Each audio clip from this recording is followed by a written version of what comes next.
Welcome to the podcast called Let's Have a Conversation, hosted by Richard Papa Osler. My name is Richard Osler, and I'm the host of this podcast.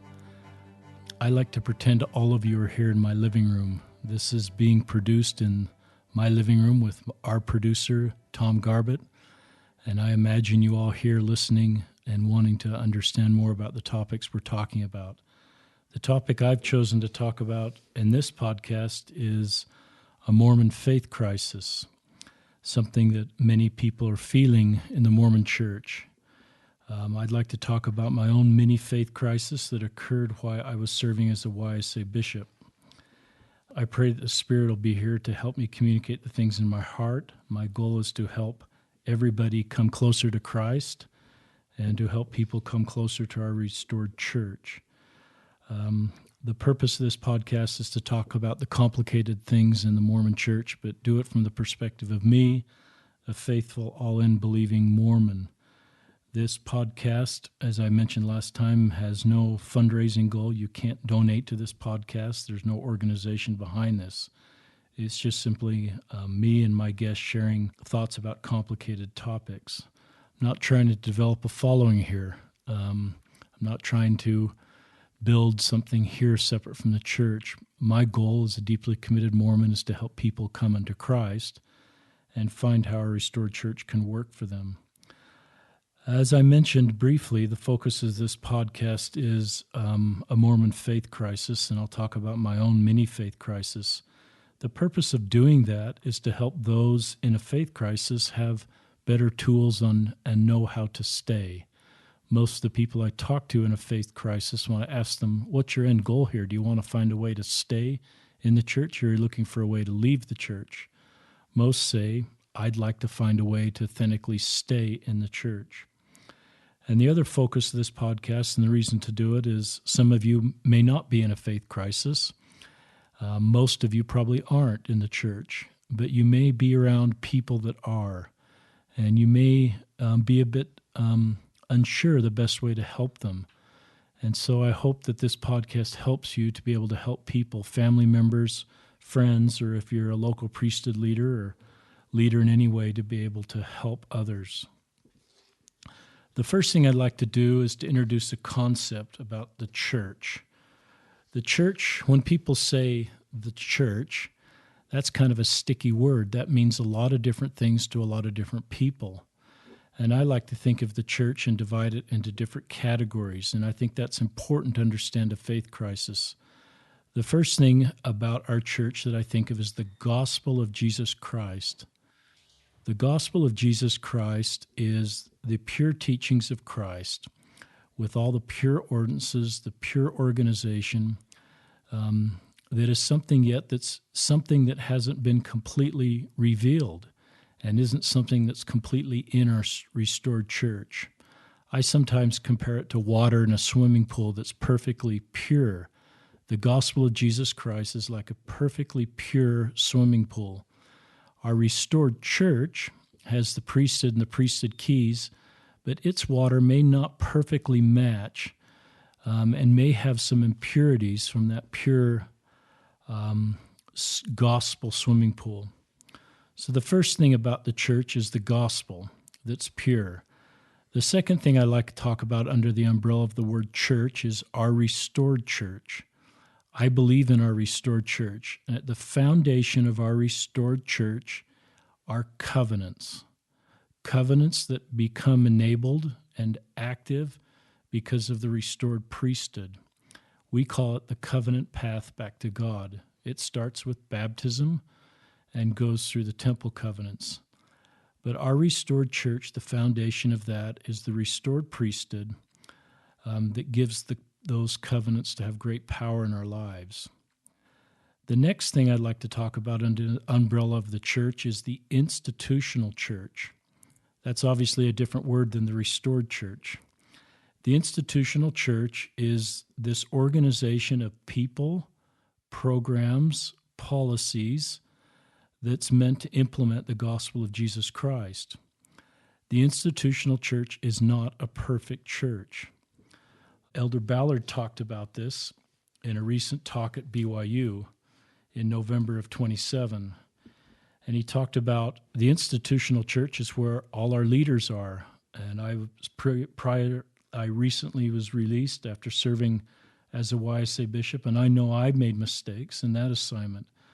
Elder Ballard, and I quote him now, Elder Ballard addressed a question about how a person can move forward after a church leader has done something that hurts his or her trust. Quote, I know this happens because the Lord has only mortals to work with as he invites us to receive his blessings, ordinances, and words. I can imagine how you feel because we live in a world where people sometimes say hurtful things, misuse the trust that they have been given, and don't always live Jesus' teachings as they should. We are, after all, human. We are fallible, flawed, and imperfect. Elder Ballard asks listeners to remember that at some point in their life, he or she may disappoint or fail others too, whether as letting down a family member, church brother, sister, or friend. Elder Ballard recognizes that no one, no father, mother, child, professor, student, missionary, or mission president, to name a few, is perfect. The Lord provided the only real solution to living with other mortals is he asks us to forgive and love one another. Our institutional church is made up of imperfect leaders, and Elder Ballard is acknowledging that. We can be the restored church with the priesthood and the priesthood keys, but our institutional church is imperfect, and we probably need to do a better job of acknowledging that. The institutional church can create great pain in people's lives. Some of the people I talk to, most of the pain in their lives comes from the institutional church and the limitations of the institutional church. So I think it's important to separate the restored church with the priesthood and priesthood keys from the institutional church, and that's where the leaders, the policies, and the programs. And all of these are helping us to come into the gospel, this pure doctrine and pure ordinances that is yet to be fully revealed. In briefly, there's other parts of the church. There's the temporal church, and that's all the buildings and the temples and the parking lots and the church parking structures and all the different temporal things the church has. And that's not a perfect organization either. I remember a mission president talking about his new mission home in Africa, and there's no such thing as a landline, but as a standard procedure, they install a landline jack in the mission home. And so that's just an example where the temporal church lacks pure understanding of the needs of the local church. Now, it can be a restored church with the priesthood and priesthood keys, but the temporal church sometimes makes mistakes, and we need to acknowledge that. So with that as a foundation, the word church divided into those different groups, I'd like to go through a series of tweets that I sent out. I sent them out on a week ago Sunday on the 28th of January. It was 8 different tweets, and I'd like to go through each of those tweets because each of them has a story behind them. In Twitter, you can only do about 280 characters, and so part of the purpose of this podcast is to go through more of the backstory. And once again, this is talking about my own faith crisis. Tweet number 1, I'll read it. Some of our best members, through no fault of their own, are in a faith crisis. If they open up, most feel judged or shamed. I'm with you. I experienced my own mini faith crisis while serving as a YSA bishop because of the policy statements. Things have stabilized. I'm all in. Now, there's a lot in that 280 character tweet that I'd like to go over. I believe before my own faith crisis that everybody that had a faith crisis, they were doing something wrong. And if I could just figure out some backstory that they were either sinning or not praying or not reading enough, then I could explain their faith crisis. And that's a narrative that I've certainly heard in the church over my lifetime. I invite everybody to read and pray, but I recognize that some people experience a faith crisis, because I did, even when they're doing everything they're supposed to do. So I think we need to change how we think about faith crisis. The second part of that is most feel judged or shamed if they open up.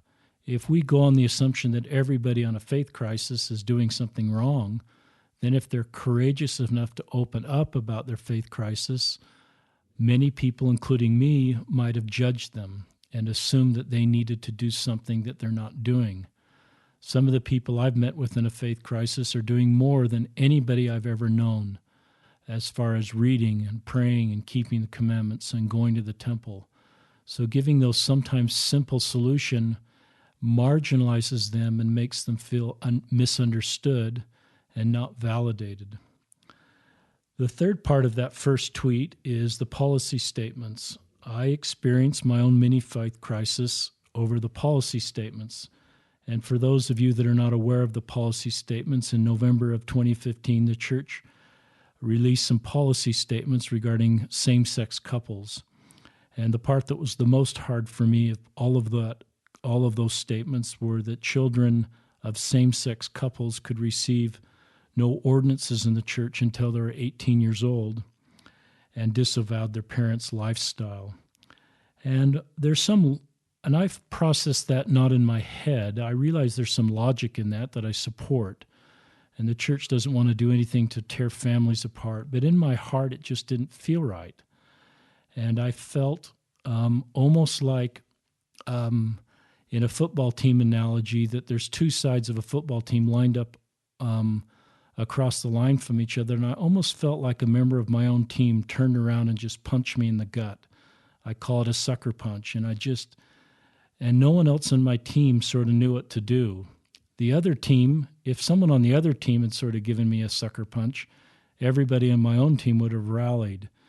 But it was difficult to be on my side of the ball, so to speak, doing everything I could for the cause, and felt like I received a sucker punch. Now, members may not give me permission to feel that. They may say, well, did you really understand the policy statements? Or, well, were you reading enough? And it's just how I felt, and I can't discount how I felt.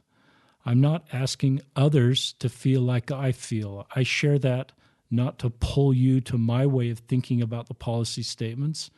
I share that not to say I'm not supportive of our leaders, which I am. I'm just sharing how I felt about the policy statements and how difficult it was for me, and how difficult it was to feel permission in our Mormon culture the way I felt. Now, I share that as a template for anybody that sort of feels a difficult part of the church in your life. It may not be the policy statements. There's probably 10 or 20 different potential things that could feel this way to you. And I validate how you feel, and I think we all need to validate how everybody feels without judgment. I have never come to peace with the policy statements. I have faith in our leaders. They understand more than I do. After a period of time, and it's been over 2 years, I just elected to move forward as a faithful member. There may be a time when I'm at peace with that, but I try not to think about it. I try not to dwell on it. I try to dwell on the things that are important to me and try to move forward. So just to be clear on the policy statements, I share that just to be honest. I don't share that to be agenda-based, to try to pull you the way I feel, or if you don't feel that way, to say that I don't validate how you feel. It's just how I felt, and I feel like it's important to communicate that. The second part of my tweet, this is tweet number 2 of 7, and I've kind of mentioned this, and I'll read this word for word. For me, it was like a fallen domino, but all my dominoes didn't fall. I have dominoes with roots to the center of the earth. Priesthood, temple covenants, the Book of Mormon. We need to give permission for members to have a fallen domino or two or more. And that was my stake president that gave me that idea of a fallen domino. It's been very helpful for me, and a principle of reaching out to local church leadership that can be very helpful. But that gave me a different paradigm than I'd ever been exposed to in my life in the church. I'm 56 years old, and no one had ever given me permission to have a fallen domino. or the idea that the point of the domino is other dominoes don't fall. And I had to remember the things that I deeply believed in and the things that I've had deep spiritual confirmations about, such as priesthood blessings. I was probably honored as a YSA bishop to give 1,000 priesthood blessings. I continued to give priesthood blessings. God talks through me to his sons and daughters when I give blessings. There is absolutely no doubt of that in my mind. Tweet number 3. The narrative that anyone in a faith crisis is sinning or needs to read and pray more can be very unhelpful and damaging. My mini faith crisis occurred when I was giving everything for the cause and seeing great success, in parentheses, taught and baptized 3 YSA men. One of the blessings of my faith crisis, or my mini faith crisis, is it happened concurrently with one of the most intense service assignments I've ever had as a YSA bishop. I'm partly retired, and so I perhaps had more time to serve. And most nights, Monday through Thursday, as well as Friday and Saturday afternoon, I was interviewing YSAs. And I connected with a broad range of YSAs because of social media, and was meeting with many people at that point who were not coming to church, but they felt safe in talking with me. So I realized on one level that I was reading and praying and going to the temple, and a faith crisis can occur to members of our church are doing what they're supposed to do. And so I hope that's helpful for anyone, especially leaders, that they will validate a faith crisis and recognize that perhaps the person I'm talking to about a faith crisis has done nothing wrong. Perhaps it's a limitation of our institutional church and our ability still yet to not completely match the pure gospel of Jesus Christ. The limitations of our church can generate faith crisis. Not reading, not praying, sinning can generate faith crises. But to categorize it neatly in one compartment can be very difficult for our members. Tweet number 4. I've learned the best thing I can do for those in a faith crisis is to listen, listen, listen, and validate, validate, validate. I'd like to talk about that and using some of the quotes from Elder Ballard. Elder Ballard, in February of 2016, spoke to all the CES religious educators in the church. And he had some wonderful quotes that are helpful for all of us. And I'll start with this quote. This is Elder Ballard speaking. Quote, "Gone are the days when a student asked an honest question and the teacher responded, 'Don't worry about it.' Gone are the days when a student raised a sincere concern and a teacher bore his or her testimony as a response intended to avoid the issue. Gone are the days when students were protected from people who attacked the church. Fortunately, the Lord provided his timely and timeless counsel to you teachers, quote, and as all have not faith, seek ye diligently and teach one another words of wisdom. Yea, seek ye out of the best books words of wisdom. Seek learning, even by study and by faith." I think what Elder Ballard is trying to teach the church is that this idea of bearing testimony to solve a faith crisis can be just exactly the wrong thing to do, because it doesn't involve any listening and it doesn't involve any validating. I think it comes out of our missionary mindset. When I was a missionary, we were taught to bear testimony, which I agree with, as people had questions about the church. I think that's helpful and can be the right thing to do. But I think, first of all, we need to listen, listen, and listen and understand. I find when I talk to somebody in a faith crisis and they ask a question, my most immediate reaction is to ask a follow-up question, and then another follow-up question. Often I'll have notes that I'll take of impressions that come to my mind. But instead of sharing those impressions then and sort of turning the conversation to me, a fix-it guy that can solve this faith crisis, I have to be very disciplined and really understand what they're saying, what their faith crisis is about. I have to get on their road and understand exactly where they are. And the only way I know how to do that is to listen, ask follow-up questions. Don't turn the conversation to me. Don't turn the conversation to a conference talk. Listen, understand, and get on their road. Then, once I really understood where they were, and once they felt heard, then I was in a position to help them. Often, the best thing that I could do as a YSA bishop was to just help someone feel heard. Great healing can occur when feeling heard and understood and validated. Yes, sometimes then it was time to give them a conference talk or invite them to do certain things. But often at that point, I'd still ask them, what do you think you should do to solve your faith crisis? Versus me being prescriptive. And it was often fascinating of the impressions that the person in a faith crisis would have regarding what they should do. They often had better ideas than I had. And then they were often much more owning those ideas. So that's a really important, I think, paradigm shift from 10 or 15 years ago on how to handle somebody opening up about a faith crisis. Now we're to tweet number 5 of my 7 tweets.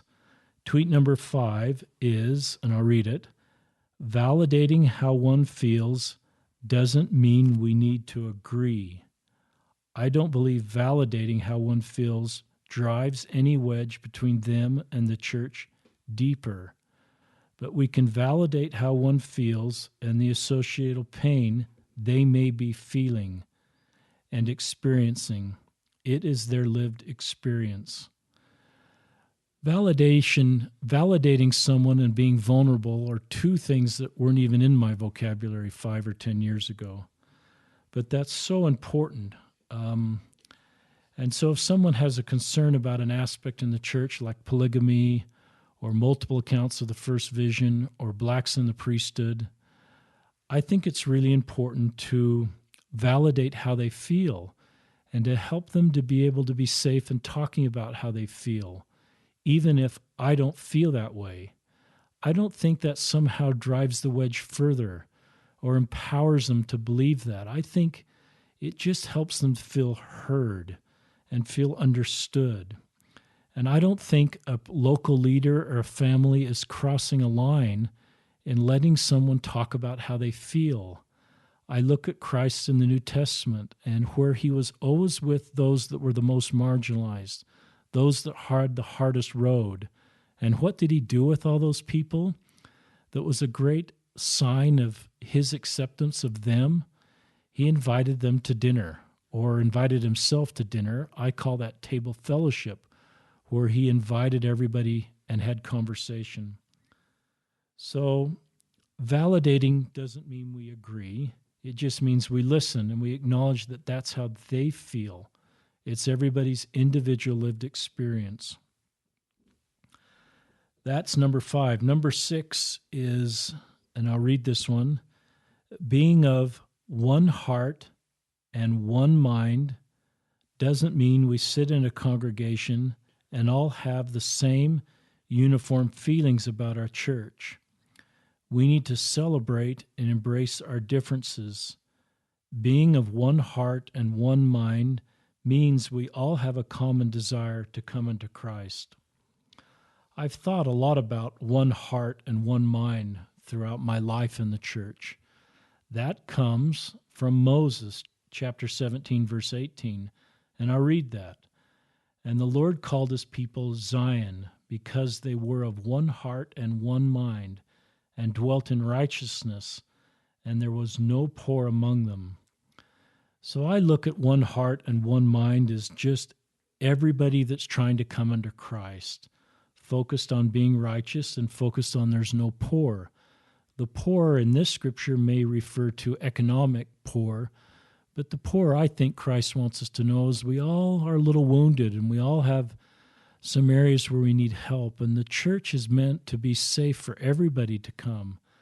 So sometimes one heart and one mind gets weaponized, and somebody will use that against somebody that feels a little different about our church.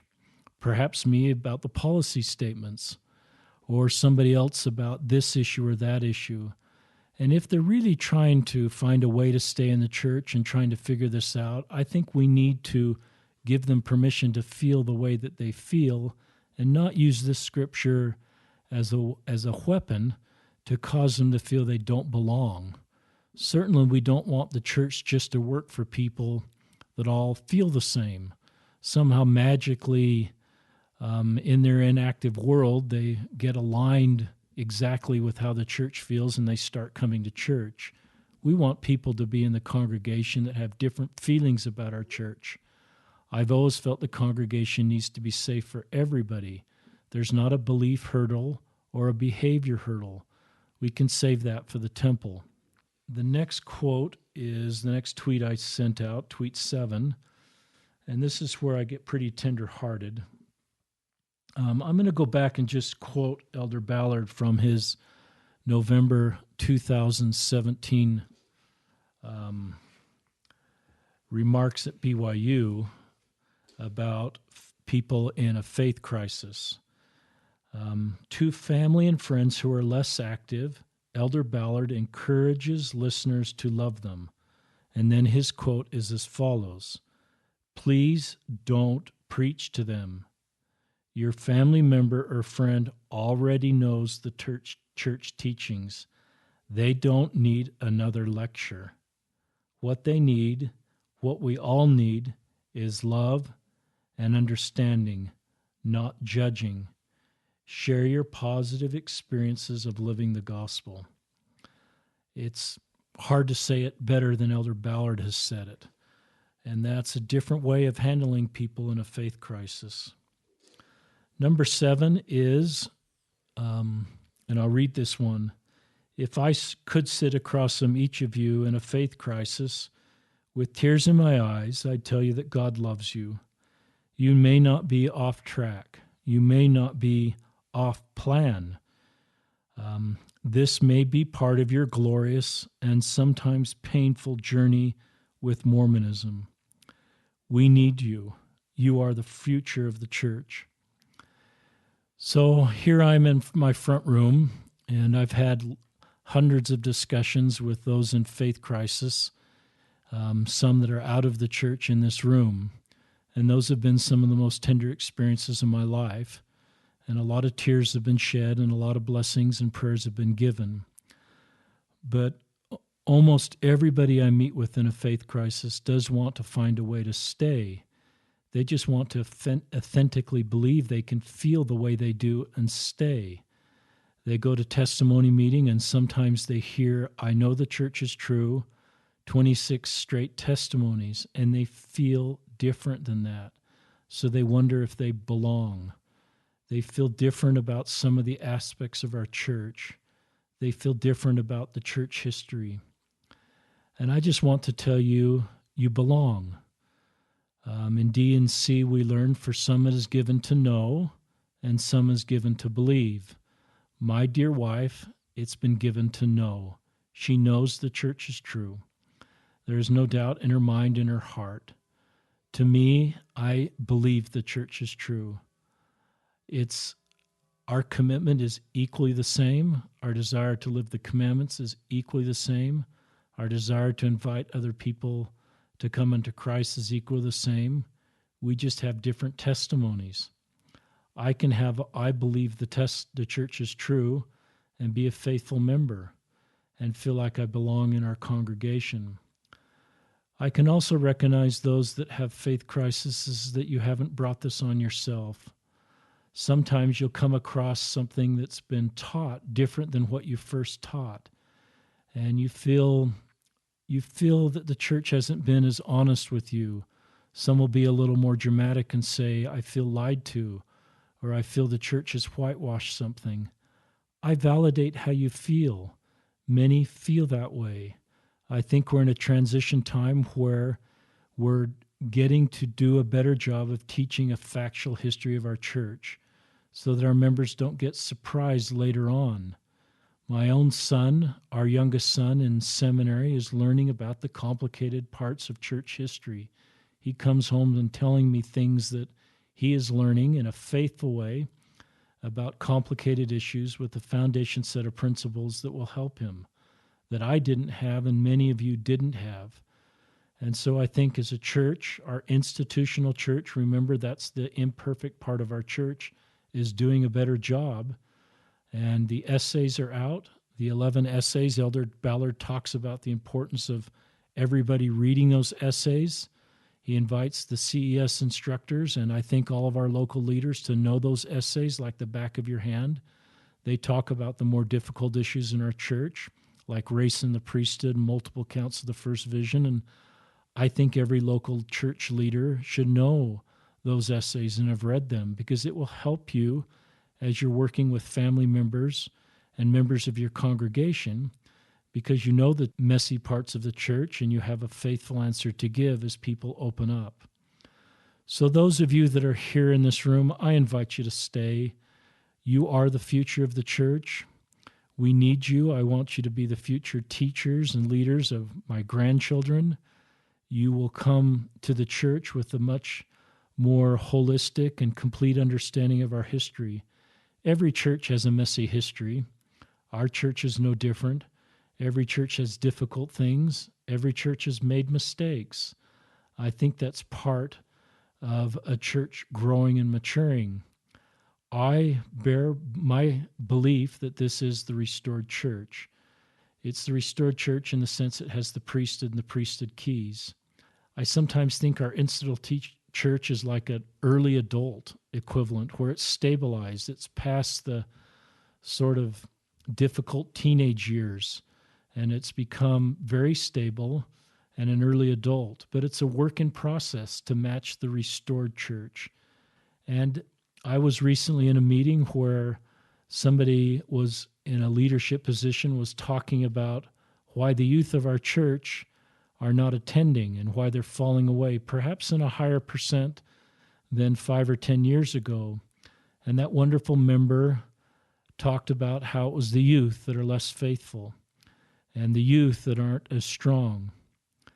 And I just deeply disagree with that comment. I think we need to take responsibility as the institutional church that we have made mistakes. Elder Ballard has acknowledged that. And I think our local leaders need to have a sense of vocabulary to do that, because we believe that, and I'm especially talking to you millennials now, but anybody, you're the best of the best. As I've spent time with you millennials, you're wired for kindness and compassion. Your orientation to serving those on the margins is higher than my generation. Yeah, you might be on your phones too much and you might be a little distracted, but I think you're the best of the best. And I think part of our declining activity rate in all of Christian churches, as well as our restored church that I believe in, is limitations of our institutional church. So hang in there while the institutional church improves. I support and sustain our leaders as they're making progress on having the institutional church be better and do a better job of acknowledging faith journeys and not shaming people that feel that way, having our congregations be more healthy so that people can open up. Hang in there. Take it a step at a time. Think of those dominoes with roots to the center of the earth. Think of your experiences that have been faith-promoting. Hold on to those, even though you may have fallen dominoes around that. Find a way to stay in. You may not need to change. You may not be broken. You may not need to be fixed. You may be like me, permanently having fallen dominoes, but all in, committed, and helping other people come to Christ.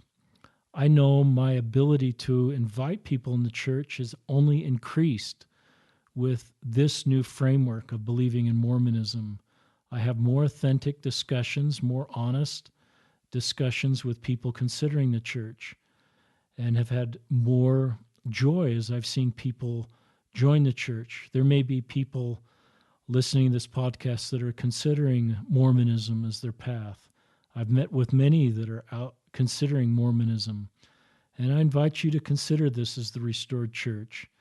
This doesn't mean it's a perfect church. You may be uncomfortable with things in the church as you consider being baptized. That's okay. Look at the dominoes you believe in. Look at the spirit that you feel as you consider this church. Is it part of your plan to walk into this church, to help this church be a better church? We need you to help this church be a better church. That concludes the end of this podcast. Thank you for listening. In the future podcasts, I want to continue to talk about these subjects in a faithful way. I hope you felt a good spirit as we've spoken tonight. I'd like to begin to invite guests onto the podcasts in a couple of these broad issues. I'd like to invite LGBTQ people to share their stories. I know for me, hearing stories help me understand the road they walk on. Fiona Gibbons talks about you can't touch someone's cross or you can't bear one another's burden, part of our baptism covenants, until you kind of know the road they're walking. And for LGBTQ people in our church, we need to understand their road to be able to help lift them, as well as everybody that's struggling, not only in our church, but in society. So thank you for joining us. Look forward to talking to you again. Thank you, Tom, for your help, and have a good day.